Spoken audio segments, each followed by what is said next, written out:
Pernahkah kamu merasa gelisah karena melihat teman-temanmu update story sedangkan kamu tidak diajak? Atau pernahkah kamu tiba-tiba ingin membeli sesuatu atau barang karena orang-orang membicarakannya di media sosial? Perasaan takut ketinggalan atau takut tidak ikut tren dan takut dianggap tidak update, itulah yang disebut FOMO atau Fear of Missing Out. Di era digital seperti sekarang, FOMO bukan lagi hanya sekedar rasa ingin tahu. Ia perlahan berubah menjadi candu.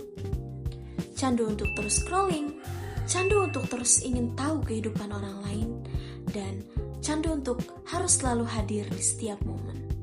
Tanpa sadar, banyak dari kita hidup bukan lagi untuk diri sendiri, tetapi untuk memenuhi standar media sosial.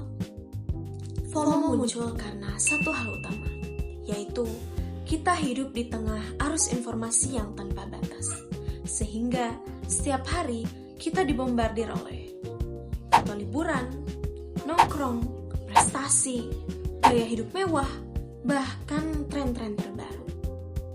Itu membuat otak kita berpesan bahwa semua orang bahagia kecuali aku, semua orang sukses kecuali aku, dan semua orang menikmati hidup kecuali aku. Padahal, hal tersebut hanyalah potongan kecil dari kehidupan orang lain. Namun, FOMO membuat kita harus ikut semua hal. Harus punya barang-barang terbaru, harus ikut semua tren, harus ikut semua acara, dan harus update story setiap saat. Jika tidak, kita akan merasa tertinggal.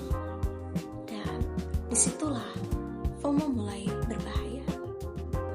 Ia perlahan-lahan mengambil alih keputusan kita, mengendalikan waktu kita, bahkan menguras energi dan keuangan kita. Nah, coba perhatikan kebiasaan sehari-hari ini. Berapa kali dalam sehari kamu scrolling atau membuka media sosial karena takut ketinggalan informasi? Atau berapa kali kamu pernah membeli barang bukan karena butuh, tetapi karena ikut-ikutan tren?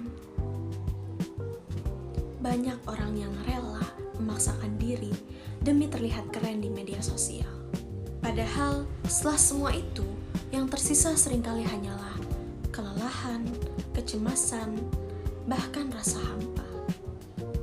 Penelitian psikologis menunjukkan bahwa FOMO bisa memicu beberapa hal, di antaranya yaitu kecemasan berlebih, kurang fokus, kurangnya percaya diri, bahkan stres. Sekarang bandingkan dua tipe orang. Orang pertama, hidup dengan FOMO. Selalu ingin ikut arus, hidupnya ditentukan oleh tren, bahagianya ditentukan oleh like and comment. Bahkan, sedikit saja tertinggal informasi, ia panik. Dan sekali saja tidak diundang, ia merasa dikucilkan.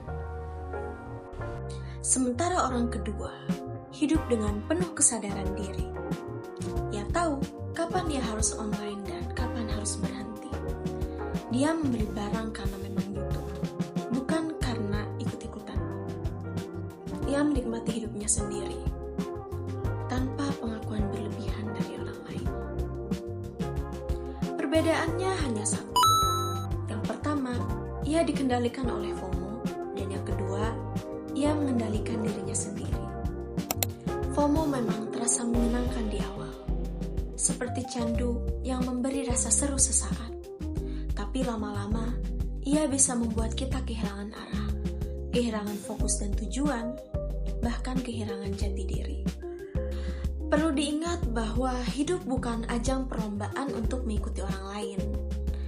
Tidak semua hal harus kamu ikuti dan tidak semua tren harus kamu masuki. Sesekali istirahatlah dari layar dan mulai dengarkan dirimu sendiri. Nikmati hidup dengan versi dirimu sendiri, bukan versi yang ditentukan oleh media sosial. Oke, saya Alfi pamit undur diri.